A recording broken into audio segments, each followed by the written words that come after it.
வணக்கம் நேயர்களே, ரோபோலிக்ஸ் நிகழ்ச்சிக்கு உங்களை வரவேற்பது விக்ரம் ரவிசங்கர் மற்றும் தகவல்களின் நாயகன் ரோபோ. அடுத்த அரை மணி நேரமும் நமக்காக நிறைய வெளிவராத செய்திகளும் செய்திகளாக்கப்படாத சமீபத்திய நிகழ்வுகளுடைய சுவாரஸ்யமான பின்னணி தகவல்களும் தயாரா இருக்கு. நிகழ்ச்சிக்குள் செல்லலாம்.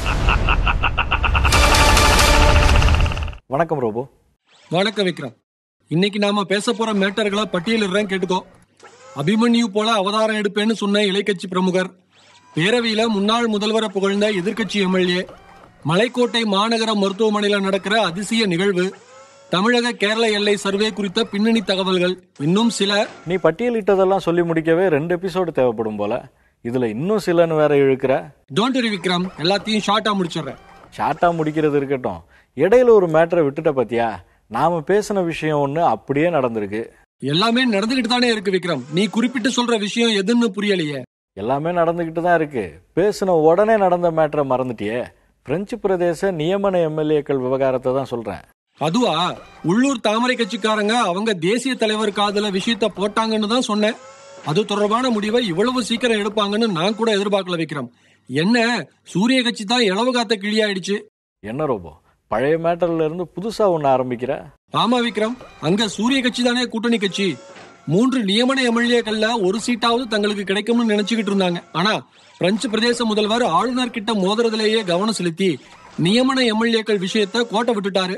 ஒரு சீட்டுக்காக காத்திருந்தவங்களே இளவு காத்த கிளினா, மீதி 2 சீட்டுக்கு காத்திருந்த முதல்வர் கட்சிக்காரங்க செம்ம காண்டுல இருக்காங்க விக்ரம். பிரெஞ்சு பிரதேச கை கட்சியை பொறுத்த வரைக்கும் ஆட்சி தலைமை வேற, கட்சி தலைமை வேற. இந்த விவகாரத்தால ஆட்சி தலைமை மேல கை கட்சி தலைமை கோவத்துல இருக்கு. இந்த காரணத்தால அவருடைய முதன்மை பதவிக்கே பங்கம் வர வாய்ப்பு இருக்குன்றாங்க. அப்போ பிரெஞ்சு பிரதேசத்துல கூடிய சீக்கிரம் ஆட்சி மாற்றம் வரப்போகுதுன்னு சொல்றியா? ஆட்சி மாற்றம் இல்ல விக்ரம், ஆட்சி தலைமை மாற்றம் வர வாய்ப்பு இருக்குங்கிற. அதுல என்ன மாற்றம் வந்தாலும் எனக்கு என்னமோ அந்த மாநிலத்தை ஆளுநர் தான் ஆளுற மாதிரி தோணுது. கிட்டத்தட்ட அதுவும் உண்மைதான் விக்ரம். வாரம் 2 முறை மத்திய அரசோட ஆலோசனை நடத்தி அவங்களுக்கு தேவையானதை செய்யறாங்களாம். ஆனா இத்தனை நாளா மக்களை நேரடியா சந்திச்சு மாநிலத்துக்கு தேவையான விஷயத்த செய்யும் போது ஆளுநரை பாராட்டின மக்களே இந்த நியமன எம்எல்ஏக்கள் விவகாரத்துல அதிருப்தி ஆயிட்டாங்களாம். பின்ன இது மாநிலத்தோட உரிமையாச்சே, அதிருப்தி ஏற்படதான் செய்யும். ஏன் விக்ரம், நடக்க போகுதுன்னு நாம சொன்ன விஷயம் நடந்ததுக்கே இப்படி எக்ஸைட் ஆறியே. நாம சொன்னதுனால ஒரு விஷயம் நடந்திருக்கு, அதை மறந்துட்ட. என்னது அது? எப்படி நான் மிஸ் பண்ணேன்? மருதங்குடி கிராமத்துல ரெட்டை டம்ளர் விவகாரம் தொடர்பான விஷயத்த தான் சொல்றேன். கொஞ்சம் விட்டா ரொம்ப ஓவரா பேசுவிய. அது நம்ம புதிய தலைமுறையோட இம்பாக்ட், ரோபோலிக்ஸ் இம்பாக்ட் இல்ல. ரொம்ப பெருமைப்பட்டுக்காத. எல்லாம் ஒண்ணுதானே விக்ரம். சரி, நம்ம மாநில மேட்டருக்கு வரலாமா? அப்படிவா வழிக்கு. பட்டியலிட்ட மேட்டர்களை ஆரம்பிக்கலாம். அபிமன்யு அவதாரம் எடுப்பேன்னு சொன்ன இலைக்கட்சி பிரமுகர் யாரு? சிறையில இருக்கிற இலைக்கட்சி தலைமையுடைய சகோதரர் தான் அந்த பிரமுகர். திருவாரூர்ல சமீபத்துல நடந்த அந்த கட்சிக்காரங்க வீட்டு திருமண விழாவில் இப்படி சொல்லியிருக்காரு. எங்க சொன்னா என்ன ரோபோ? வேற என்ன சொன்னாரு? எந்த அர்த்தத்துல சொன்னாரு? இலைக்கட்சியில இப்போ நடக்கிறது மகாபாரத யுத்தம் மாதிரி. சீக்கிரமே அபிமன்யு மாதிரி அவதாரம் எடுப்பேன், இணைப்பு ஏற்படும்னு சொல்லியிருக்காரு. தொண்டர்களும் நிர்வாகிகளும் அதைத்தான் எதிர்பார்க்கிறாங்கன்னு பலர் கட்சிக்கு துரோகம் செஞ்சுட்டு இருக்காங்க, அதுவும் சரி செய்யப்படும்னு சொல்லியிருக்காரு. ரொம்ப கான்பிடண்டா பேசியிருக்காரு. மேடைக்காக பேசினாருன்னு எடுத்துக்கிட்டாலும் ஏதோ காரணம் இருக்கும்னு தோணுது. அது நீ என்ன வேணாலும் கற்பனை பண்ணிக்கோ, நான் சொல்ல வந்ததை சொல்லிடுறேன். சிறையில இருக்கிற இலைக்கட்சி தலைமைக்கு சீராய்வு மனுவுல ரிலீஃப் கிடைச்சிடும்னு அவங்க கணவர் தரப்புல ரொம்ப ஸ்ட்ராங்கா நம்புறாங்க. என்ன எல்லாருமே இப்படி கான்பிடண்டா இருக்காங்க? இதுக்கு என்ன காரணமா? இலை தலைமை கணவருடைய நம்பிக்கைக்கு காரணம் பிரதமருடைய கருணைன்னு பேசிக்கிறாங்க. நடக்கிறதெல்லாம் பார்த்தா பெரிய குளத்தார் அணிக்கு இன்னும் பதற்றம் அதிகமா இருக்கும்னு நினைக்கிறேன். நீ அடுத்த மேட்டருக்கு வா. பேரவையில மறைந்த இலைக்கட்சி தலைமையை எம்எல்ஏ ஒருத்தர் அம்மானு புகழ்ந்து பேசியிருக்காரு. அவர் மேல சூரிய கட்சி செயல் தலைவர் செம்ம கோவத்துல இருக்காராம். என்ன ரோபோ, முன்னாள் முதல்வரை ஒரு எம்எல்ஏ புகழக்கூடாதா? அந்த எம்எல்ஏ சூரிய கட்சிக்காரர் விக்ரம். ஆமா, ஆரம்பத்திலேயே சொன்னேன்ல. சரி, தெரியாம பேசிட்டாரு, அதுக்கு என்னவா? தெரிஞ்சுதான் விக்ரம் பேசியிருக்காரு. காரணம் அரசு கான்ட்ராக்ட் தான் மத்தவங்க பேசிக்கிறாங்க. அப்போ கோபம் இருக்கத்தானே செய்யும். சரி, முன்னாள் முதல்வர்னு சொன்னதும் ஞாபகம் வருது. உனக்கு எது ஞாபகம் வந்திருக்குன்னு எனக்கு தெரியும் விக்ரம். அவங்க மரணம் தொடர்பான சர்ச்சை தொடர்ந்து எழுந்துகிட்டே இருக்கிறதால மருத்துவ விசாரணை குழு ஒண்ணு அமைக்கலாமான்னு அரசு ஆழ்ந்த சிந்தனையில இருக்கிறது உண்மைதான். நானே சொல்லிட்டேன், போதுமா? வேற என்ன கேக்குறது? சூனாசாமி ஸ்பெஷல் பிளைட் மூலமா முத்துநகருக்கு வந்தாராமே. ஆமா, ஒரு கல்யாண வீட்டுக்கு வந்தாரு. அவர் வந்த பிறகுதான் லோக்கல் காக்கிகள் கல்யாண வீட்டை பத்தி விசாரிச்சிருக்காங்க. மணப்பெண்ணோட அப்பா பிரதமர் மோடியினுடைய ஆடிட்டர்னு விஷயம் தெரிஞ்சதும் அதுக்கப்புறமா வீட்டை சுத்தி பாதுகாப்பு அதிகரிக்கப்பட்டுச்சு. போதுமா? எதை கேட்டாலும் இப்படி டக்கு டக்குன்னு சொன்னா என்ன அர்த்தம்? சுவாரஸ்யமான மேட்ரு ஏதாவது? மலைக்கோட்டை மருத்துவமனையில ஏதோ அதிசயம் நடக்குதுன்னு சொன்னியே, என்னது அது? என்ன அதிசயம்? நான் எப்ப சொன்னேன்? ஆரம்பத்திலேயே என்னென்ன இருக்குன்னு பட்டியலிடும்போது சொன்னியே. அதுவா? வேற ஒண்ணுமில்ல விக்ரம். மலைக்கோட்டை மாநகர மருத்துவமனையில குடும்ப கட்டுப்பாடு அறுவை சிகிச்சை செஞ்சுக்கிட்ட பெண்களுக்கு மறுபடியும் குழந்தை பிறக்குதான். என்ன ரோபோ, எவ்வளோ பெரிய மேட்டரை இப்படி சாதாரணமா சொல்லிட்ட? இந்த விஷயத்த அவ்வளவு பெரிய மேட்டரா அந்த பெண்களே எடுத்துக்கல விக்ரம். ஏன்னா அவங்களுக்கு குடும்ப கட்டுப்பாடு அறுவை சிகிச்சை செய்யப்பட்டது அவங்களுக்கே தெரியாது. ஒரே குழப்பமா இருக்கு ரோபோ, விளையாடாம தெளிவா டைரக்டா சொல்லு. கண்டிப்பா சொல்ற விக்ரம். இருந்தாலும் உன்னை இப்படி பார்த்து ரொம்ப நாளாச்சு, அதனால கொஞ்ச நேரத்துக்கு குழப்பத்தோடயே இரு. நான் ஒரு பிரேக் எடுத்துட்டு வரேன். தயவு செஞ்சு இப்போவாவது சொல்லிடு ரோபோ, மலைக்கோட்டை மாநகர பொது மருத்துவமனையில என்னதான் நடந்துச்சு?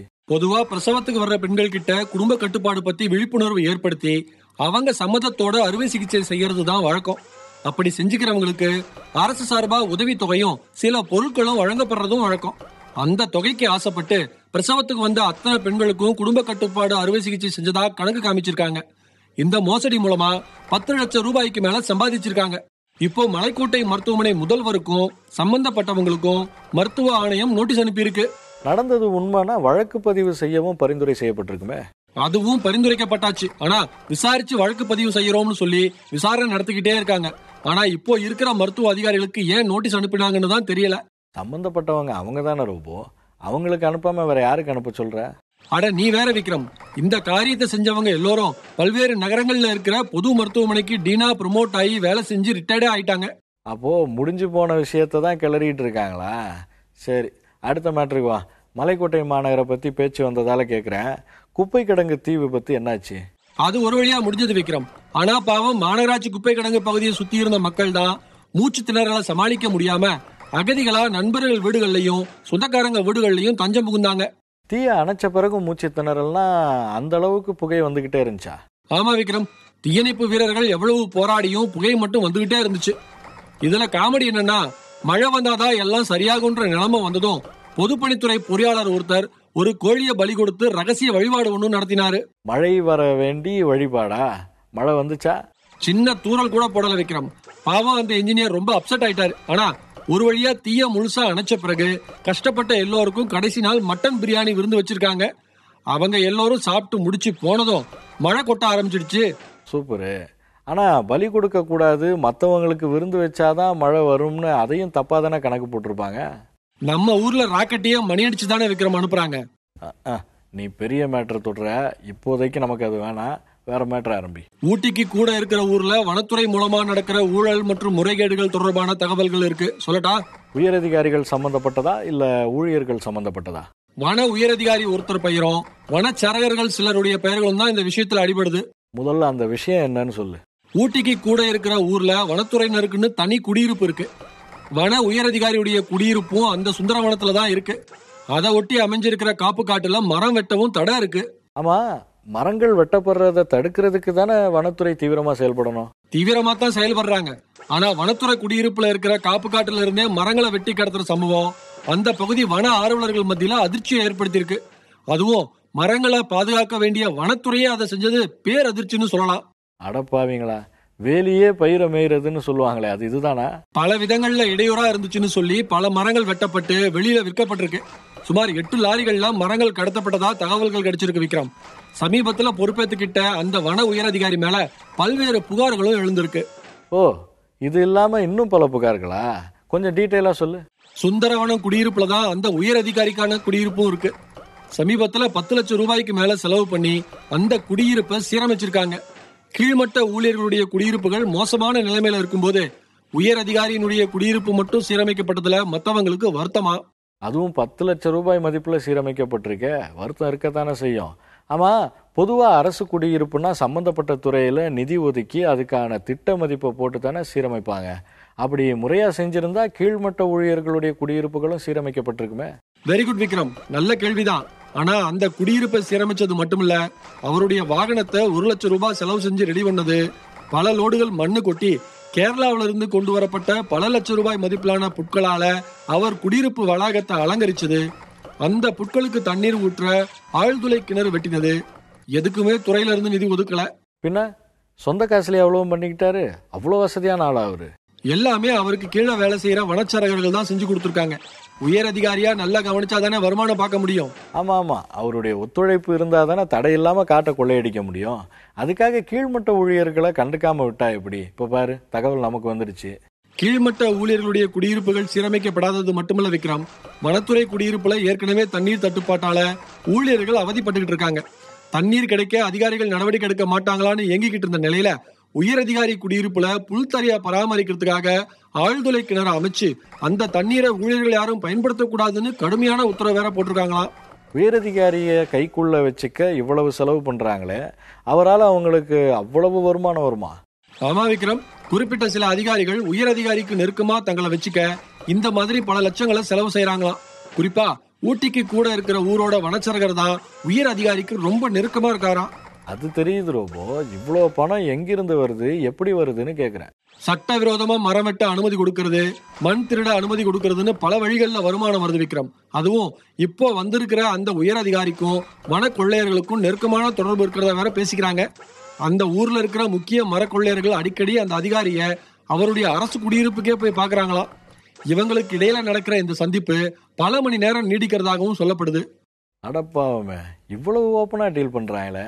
சரி, வேற என்ன மாதிரியான குற்றச்சாட்டுகள் எல்லாம் அந்த உயரதிகாரி மேல சொல்லப்படுது? வாரந்தோறும் வெள்ளிக்கிழமை தன்னுடைய சொந்த ஊரான கேரளாவுக்கு போயிட்டு திங்கக்கிழமை தான் வருவாராம். தினமும் காலையில ஜிம்ல இருந்து வந்ததும் அலுவலகத்துக்கு போயிட்டு வீட்டுக்கு திரும்பிடுவாராம். இதை தவிர சமீப நாட்களா ஆய்வு ரோந்துன்னு எந்த வேலைக்கும் அவர் போறதில்லையா. யானை பிற வனவிலங்குகள் தாக்கி உயிரிழப்பு ஏற்பட்டா கூட பாதிக்கப்பட்டவங்களை நேர்ல போய் பார்த்து ஆறுதல் சொல்றது கிடையாதான். மொத்தத்துல வேலை செய்யறது இல்லைன்னு சொல்லு, ஒரு முடிவோட தான் வந்து சேர்ந்திருக்காரு. அதுக்குள்ள என் கார்டு போடாத விக்ரம், இன்னும் இருக்கு. வனத்துறை உயர் அதிகாரிக்குன்னு தனியா வாகன ஓட்டுநர் ஒருத்தர் இருக்காரு. இதுவரைக்கும் அங்க இருந்த அதிகாரிகள் எல்லோருக்கும் அந்த ஓட்டுநர் தான் வாகனம் ஓட்டி இருக்காரு. புதுசா வந்த இவரு முதல் வேலையா நிரந்தர ஓட்டுநரை மாத்தி இருக்காரு. குறிப்பிட்ட நாட்களுக்கு ஒரு தடவை ஓட்டுநர்களை மாத்திக்கிட்டே இருக்காராம். ஒரே ஆள் கூடவே இருந்தா எல்லா விவரமும் தெரிஞ்சுக்குவாங்கன்னு இப்படி பண்றாரோ? இருக்கலாம் விக்ரம். ஊட்டிக்கு கூட இருக்கிற ஊருக்கு இவர் உயர் அதிகாரியா வந்ததுல இருந்து அந்த அலுவலகத்துல லஞ்சம் தலைவிரிச்சு ஆடுறதா சொல்லப்படுது. கீழ்மட்ட ஊழியர்கள் எந்த ஒரு பணியா அலுவலகத்துக்கு போனாலும் லஞ்சம் கொடுக்காம எதுவும் நடக்கிறது இல்லையா. ஓஹோ, வனத்துறையை சேர்ந்தவங்களுக்கே அந்த நிலைமையா? ஆமா விக்ரம், இப்படி ஊட்டிக்கு கூட இருக்கிற ஊரோட வனத்துறை உயர் அதிகாரி மற்றும் சில வனச்சரகர்கள் மேல புகார்கள் குவிஞ்சுக்கிட்டே இருக்கு. கோவை மண்டலத்துல புதுசா பொறுப்பு ஏத்துக்கிட்ட உயரதிகாரி இந்த விவகாரத்துல கவனம் செலுத்தி உரிய விசாரணை நடத்தினா இன்னும் பல முறைகேடுகள் வெளியே வர வாய்ப்பு இருக்கு. முறைகேடுகள் வெளிவர்றது மட்டும் இல்ல ரோபோ, எதிர்காலத்துல இப்படி நடக்கிறதையும் தடுக்கணும். கோவை மண்டல அதிகாரி இதை செய்வாருன்னு நம்புவோம். அடுத்த மேட்டருக்கு போலாம். இல்ல விக்ரம், டீடைலா பேசினதுல சார்ஜ் குறைஞ்சிடுச்சு. ஒரு சின்ன பிரேக் எடுத்துக்கலாம். அதுவும் சரிதான். என்ன ரோபோ, தமிழக கேரள எல்லையில என்ன விசேஷம்? கேக்குறத பார்த்தாலே பெரிய விஷயம் இருக்கும் போல தோணுது. எதை விக்ரம் குறி வச்சு கேக்குற? நீயே கண்டுபிடி பாப்போம். தமிழக கேரள எல்லைன்னா இப்போதைக்கு சர்வே மேட்டர் தான் இருக்கு. செம்ம ஷார்ப் ரோபோ, நீ டக்குன்னு மேட்டருக்கு வந்துட்ட. அதனாலதான் விக்ரம் வாரம் 2 பேரும் இங்க நிக்கிறோம். எவ்வளவு பிரேக்கிங் நியூஸ் வந்தாலும் நம்மள நம்பி அரை மணி நேரம் குடுக்கறாங்கன்னா மேட்டர் சும்மா நச்சுன்னு இருக்க வேண்டாமா? அப்போ இந்த வாரம் சர்வே மேட்டரை பிரிச்சு மேய போற. எத்தனை பேர் சிக்கி சின்ன பின்னமா ஆக போறாங்கன்னு தான் தெரியல. இருக்கட்டும், உப்பு தின்னவன் தண்ணி குடிச்சுதானே ஆகணும். அப்படி உப்பு தின்னவன் தண்ணி குடிக்கிறது ஒரு பக்கம் இருக்கட்டும் விக்ரம், உப்பு தின்னுட்டு துரோகம் பண்ணுனா மன்னிக்கவே முடியாது ரோபோ, யாராலையும் மன்னிக்க முடியாது. உன்னோட ரசிகர்கள் ஆவலோட இருக்காங்க. எல்லை சர்வே மேட்டரை ஆரம்பி. தமிழக கேரள எல்லைனதுமே உனக்கு தெரிஞ்சிருக்கும் நான் எங்க இருந்து ஆரம்பிப்பேன்னு. தேனி மாவட்டம் தானே, பக்கத்துல இருக்கிற இடுக்கி மாவட்டமும் வரும்ல. நமக்கு மேட்ரு தான் முக்கியம், நீ ஆரம்பி.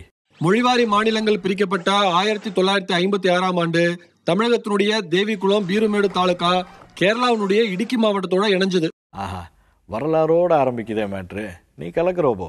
கலக்கித்தான் ஆகணும் விக்ரம். மேட்ரு அப்படி. மொழிவாரி மாநிலங்கள் பிரிக்கப்பட்டப்போ இடுக்கி மாவட்டத்தோட வருவாய்த்துறை நிலங்களோட கேரள எல்லை முடிஞ்சுது. தமிழக வன எல்லை ஆரம்பிக்குது. அதாவது தேனி இடுக்கி மாவட்ட எல்லைன்றது நமக்கு வனம், கேரளாவுக்கு வருவாய்த்துறை நிலம், அப்படித்தானே? கரெக்ட், அதேதான். அது தமிழகத்தோட போடிமெட்டுல தொடங்கி அப்படியே கம்பம்மெட்டு வழியா வந்து குமிழியோட சேர்ந்து போகுது. மொழிவாரி மாநிலங்கள் பிரிச்சு 60 வருஷம் ஆயிடுச்சு. இப்போதான் தமிழகத்துக்கு விழிப்பு வந்து எல்லையை சர்வே பண்ண ஆரம்பிச்சிருக்காங்க. என்னவா இத்தனை வருஷம் கழிச்சு திடீர் ஞானோதயம்? கனவு கண்டாங்களா? அப்படித்தான்னு வச்சுக்கோயேன். கம்பம்மெட்டுல ஒரு கண்டெய்னர்ல இருந்து பிரச்சனை ஆரம்பமாச்சு. கண்டெய்னர் வச்ச இடம் எங்களுடையதுன்னு வனத்துறை சொல்ல, இல்ல இது எங்க இடம்னு கேரள சுங்கத்துறை சொல்ல, சரி சர்வே பண்ணலாம்னு முடிவுக்கு வந்தாங்க. சர்வே பண்ணினா ஐயோ எப்பா, என்ன நம்ம இடம் பூராவும் கேரளா கையில இருந்திருக்கும். அது எப்படி இருக்கிறோம்? இவ்வளவு சரியா சொல்ற?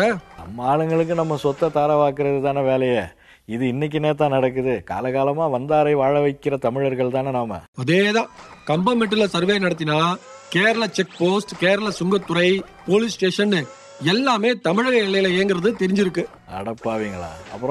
அப்புறம் என்ன, இடுக்கி மாவட்ட வருவாய் நிலங்களை பட்டா வாங்கி வச்சிருக்கிறவங்க கொஞ்சம் கொஞ்சமா இடத்த புடிச்சு இரு வழியா ஏக்கர் கணக்குல தமிழக வனத்துக்குள்ள குடியேறி இருக்காங்க. இது சர்வேல தெரிஞ்சதும் நம்ம ஆளுங்க சர்வே கல்ல ஊன அத கேரளாக்காரங்க பிடுங்கி எரிய இப்ப பிரச்சனை அப்படியே நிக்குது. சர்வே பண்ணி ஊன்றின கல்ல பிடுங்கி எரிஞ்சிட்டாங்களா? இத பத்தி பெருசா யாரும் பேசிக்கலையே. யாரு இருக்கா பேசுறதுக்கு? அப்படி பேசுறதுக்கு ஆள் இருந்தா 60 ஆண்டுகளா பல ஆயிரம் ஏக்கர் வன நிலங்கள் நம்மளை விட்டு போயிருக்குமா? என்ன ரோபோ இப்படி பொசுக்குன்னு சொல்லிவிட்ட? தமிழ் மண்ணே வணக்கம்னு சொல்ற அரசியல்வாதிகள் எத்தனை பேர் இருக்காங்க? பெரிய பெரிய தலைகள் எல்லாம் இருக்கு, அரசு இருக்கு, அமைச்சருங்க இருக்காங்க. ஒரு நிமிஷம் விக்ரம், நான் சொல்லிடுறேன், அப்புறம் நீ சொல்றத நான் கேட்டுக்கிறேன். ஓகேவா? ஓகே ரோபோ, சொல்ல வந்ததை நீ சொல்லு. கம்பமெட்டுல தமிழக கேரள எல்லைய சர்வே பண்ணின இடத்துக்கு முதல்ல இடுக்கி எம்பி ஓடோடி வந்துட்டாரு. அதுக்கு அடுத்து இடுக்கி முன்னாள் எம்பி, அமைச்சர், எம்எல்ஏக்கள்னு ஒரு நீண்ட பட்டியல் இருக்கு. இவ்வளவு ஏன், முன்னாள் முதல்வர் உம்மன் சாண்டியும் வந்துட்டு போயிட்டாரு. அரசியல் பார்க்கல, ஜாதி மதம் மொழின்னு எதையும் பார்க்கல.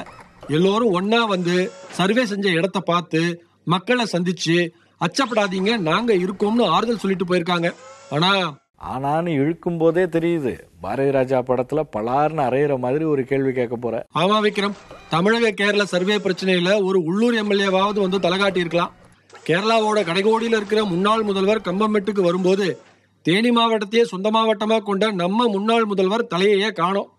சரி, அவரை முன்னாள் முதல்வராகவே பார்க்க வேணாம், போடி தொகுதி எம்எல்ஏ தானே, அவர் தொகுதியிலையும் எல்லை பிரச்சனை இருக்குல்ல. சரியான கேள்வியை தான் கேட்கிற. அதை விட விக்ரம், வனத்துறை அமைச்சர் என்ன 1000 கிலோமீட்டர் தூரத்துக்காரரா? தேனிக்கு பக்கத்துல இருக்கிற திண்டுக்கல் தானே.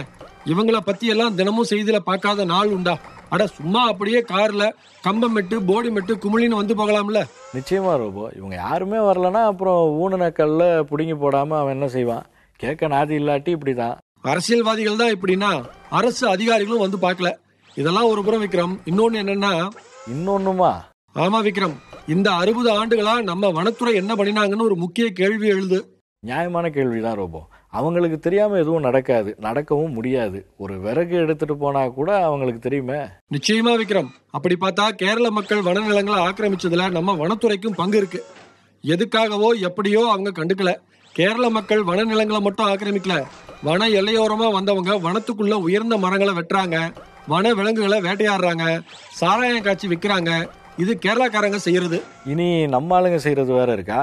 நம்ம ஆளுங்களும் மேற்சொன்ன எல்லாத்தையும் செய்யறாங்க. அதை விட வன வழியான அத்தனை கோக்குமாக்கு வேலைகளையும் செய்யறாங்க. கோக்குமாக்கு வேலைகள்னா என்ன சொல்ல வர? கஞ்சா உள்ளிட்ட போதைப் பொருள் கடத்தல், அரிசி கடத்தல், ஏலக்காய் கடத்தல்னு எல்லாமே இந்த வன வழியா தான் செய்யறாங்க. இதெல்லாம் வனத்துறைக்கு தெரியாம இல்ல, எல்லாம் சரி கட்டப்படுது. குறிப்பா மேலதிகாரிகள்ல இருந்து மாவட்ட அதிகாரிகள் வரைக்கும் கவனிக்கப்படுறதுனால இதெல்லாம் காலங்காலமா கவனிக்கப்படாம சர்வே செய்யற இந்த நிலைமைக்கு வந்துடுச்சு. நிலைமைய பாரு, இருக்கிற இடத்த சர்வே பண்ணி தெரிஞ்சுக்க வேண்டியிருக்கு. நீ சொல்றது சரிதான் ரோபோ. நம்ம இடம் போனதுக்கு நிச்சயமா வனத்துறையும் முக்கிய காரணம் தான். இன்னொன்னு விக்ரம். இன்னொன்னா? பேசாம இந்த எபிசோட இந்த மேட்டர்ல இருந்தே ஆரம்பிச்சிருக்கலாம். அதனாலதான் விக்ரம் கடைசியில ஆரம்பிச்சேன். இனி கொஞ்சம் தான். வனத்துறையில போதிய பணியாட்கள் நியமிக்கப்படல. 1000 ஹெக்டேர் காட்டை பாதுகாக்கிறதுக்கு ஒரே ஒரு ஆள் எப்படி சமாளிக்க முடியும்? மரம் வெட்டுறவனை எதிர்த்தா கேட்க முடியும்?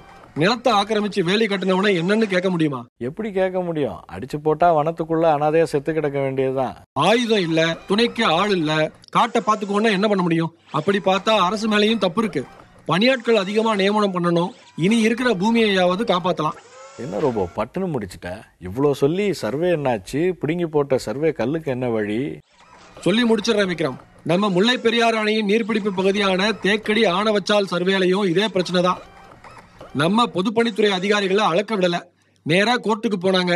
2 கொண்ட குழு அமைச்சிருக்காங்க. மத்திய நில அளவியர், மத்திய வனத்துறை தலைவர் தலைமையிலான குழு சர்வே பண்ணணும். யாராவது மூச்சு விடுறாங்களான்னு பார்ப்போம். மத்திய சர்வே கல்ல யாராவது பிடுங்குறாங்களாங்கன்னு பார்ப்போம்.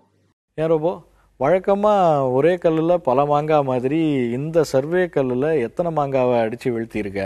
மக்கள் பிரதிநிதிகள், அரசு அதிகாரிகள், வனத்துறை, வன ஊழியர் பற்றாக்குறை, வன வழியான அத்துமீறல். அடையப்பா, ஒன்னா அடிச்சுக்க ஆளே இல்லைன்னு நினைக்கிறேன். எப்படியும் அரசியல்ல தொடங்கி அதிகாரிக வரைக்கும் முந்தி அடிச்சுக்கிட்டு கம்பமெட்டு, குமிழி, போடிமெட்டு வருவாங்கன்னு நினைக்கிறேன்.